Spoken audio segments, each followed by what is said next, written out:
شیدی قبیلے سے تعلق رکھنے والی تنزیلہ قمرانی کا شجرہ نسب افریقی ملک تنزانیہ سے ملتا ہے۔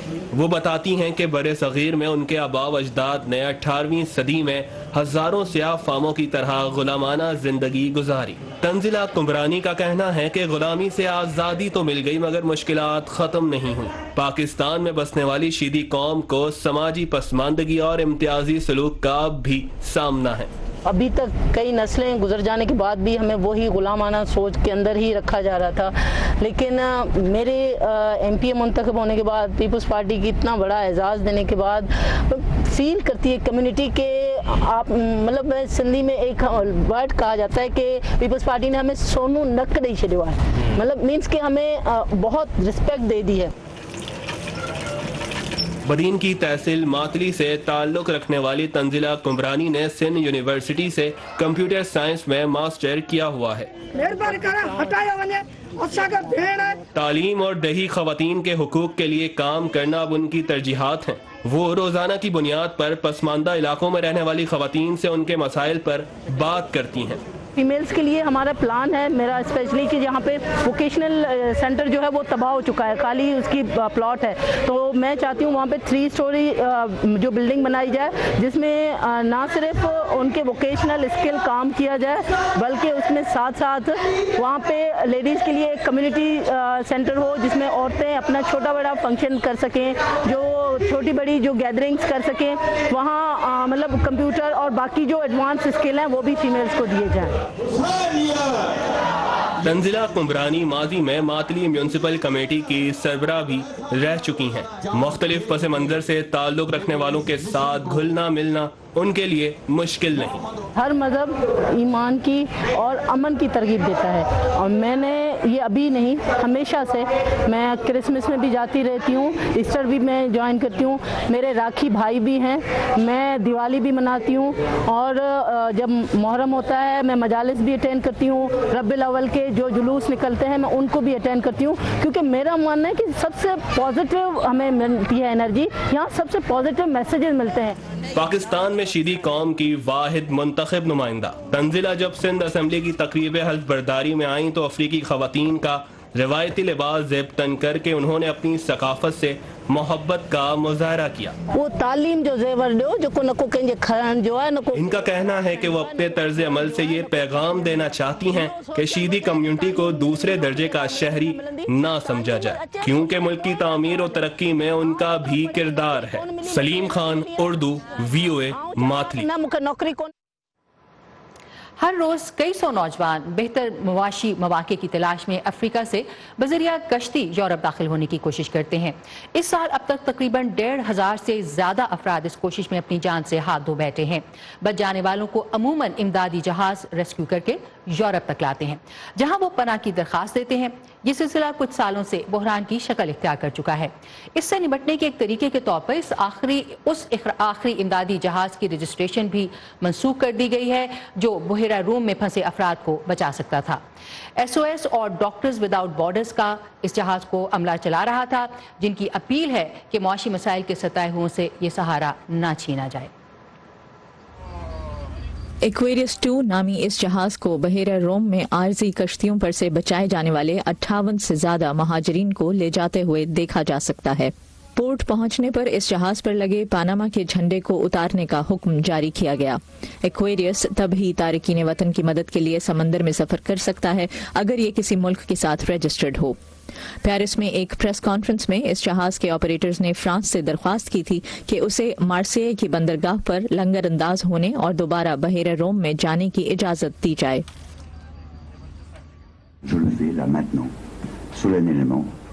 ہم تمام یورپی ممالک سے مطالبہ کرتے ہیں جو کہ عموماً قانون کی پیروی کرتے ہیں کہ مہربانی کر کے ایسا مت ہونے دیں۔ ایکویریس 2 جہاز پر اگست سے پہلے تک جبرالٹر کا جھنڈا لگایا گیا تھا۔ اٹلی کی حکومت اس بات سے انکار کرتی ہے کہ اس کی جانب سے تارکین وطن کے جہازوں کی رجسٹریشن منسوخ کرنے کے لیے دباؤ ڈالا جاتا ہے، تاہم وہ اکثر غیر سرکاری تنظیموں پر تارکین وطن کی غیر قانونی مدد کرنے کا الزام بھی عائد کرتی ہے۔ اٹلی کے وزیر داخلہ ماٹیو سالوینی نے پیر کے روز ایسے اقدامات سے پردہ اٹھایا ہے جو تارکین وطن کو مکمل پناہ حاصل کرنے کے عمل کو مزید سخت کر دیں گے، اور اٹلی کو اجازت ہوگی کہ وہ مہاجرین کی درخواستوں کو ملتوی کر دے۔ پناہ حاصل کرنے والے درخواست گزاروں کی درخواست اس صورت میں معطل ہو سکتی ہے اگر وہ سماجی طور پر خطرناک ہوں، جس کے بعد یا تو انہیں بحالی کے مستقل سینٹرز یا پھر جیل میں بھیجا جا سکتا ہے۔ اگرچہ یورپی یونین اٹلی کے اقدامات پر ناپسندیدگی کا اظہار کر رہا ہے، تاہم وہ بھی امدادی جہازوں کی مدد کے لیے کچھ نہیں کر سکتا۔ میرا خیال ہے کہ ساری بحث میں منافقت بہت زیادہ ہے۔ ایک طرف ایسے افراد ہیں جو عوامی لیڈرز کو اقتدار میں نہیں دیکھنا چاہتے، دوسری طرف یہ بحث بہت فائدہ مند بھی ہے کہ ایسے لوگ ان مسائل کو اجاگر کریں جو روشن خیال اشرافیہ میں سے نہیں ہیں۔ امدادی مشنز کو اب یورپ اور شمالی افریقہ کے کوسٹ گارڈز کی مدد حاصل ہوگی، جو عموماً لیبیا سے آنے والے تارکین وطن پناہ گزینوں کو واپس اپنے ملک بھیجنے کی کوشش کرتے ہیں۔ غیر سرکاری تنظیموں کے مطابق تارکین وطن کے لیے حالات انتہائی غیر انسانی ہیں، جہاں انہیں سیکیورٹی فورسز اور جرائم پیشہ افراد کی جانب سے تشدد، ریپ، قتل اور قید جیسی مشکلات کا سامنا ہے۔ ہنری رجول کے ساتھ نخبت ملک، اردو VOA۔ کسی کی سالگرہ یاد ہو یا نہیں، فیس بک یاد دلا دیتا ہے، اور آپ نے دیکھا ہوگا کہ آج کل فیس بک پر بہت سے لوگ اپنی سالگرہ کے موقع پر تحفے کے بجائے کسی فلاحی کام کے لیے دوستوں سے چندہ مانگتے ہیں۔ یہ فیچر فیس بک نے 1 سال پہلے متعارف کرایا تھا۔ اب تک اس کے ذریعے دنیا بھر میں فلاحی تنظیموں کو $30 کروڑ مل چکے ہیں۔ مزید دیکھتے ہیں اس رپورٹ میں۔ اسٹین جینسن کو شمالی کیلیفورنیا کے میرین میمل سینٹر میں زخمی سی لائنز کی مدد کے لیے رضاکارانہ طور پر کام کرنا بہت پسند ہے۔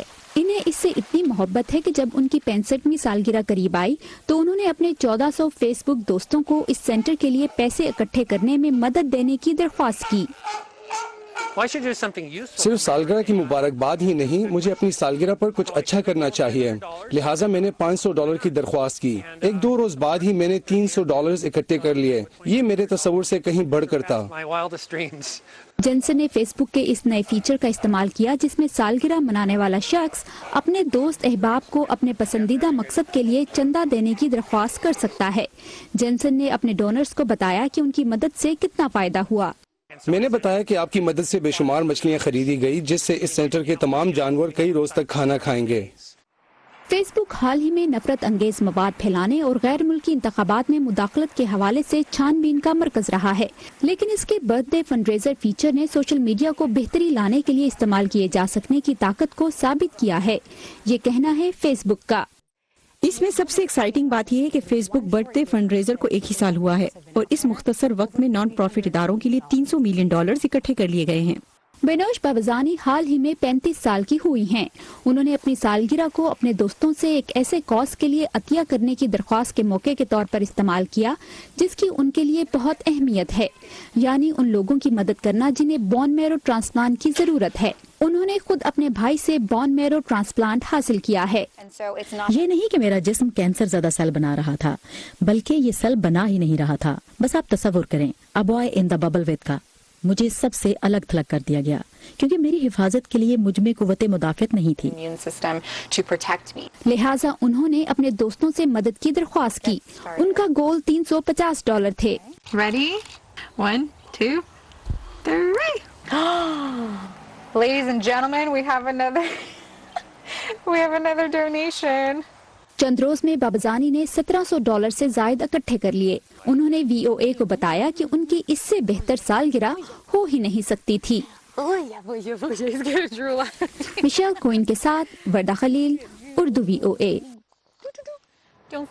یقیناً اس سے بہتر سالگرہ کیا ہو سکتی ہے جناب۔ یہ تھا آج کا View 360۔ فیڈ بیک کے لیے آئیے facebook.com/VOA اردو کے پیج پر۔ تازہ ترین خبروں کے لیے آئیے ہماری ویب سائٹ urduvoa.com پر۔ عائشہ خالد کو اجازت دیجیے۔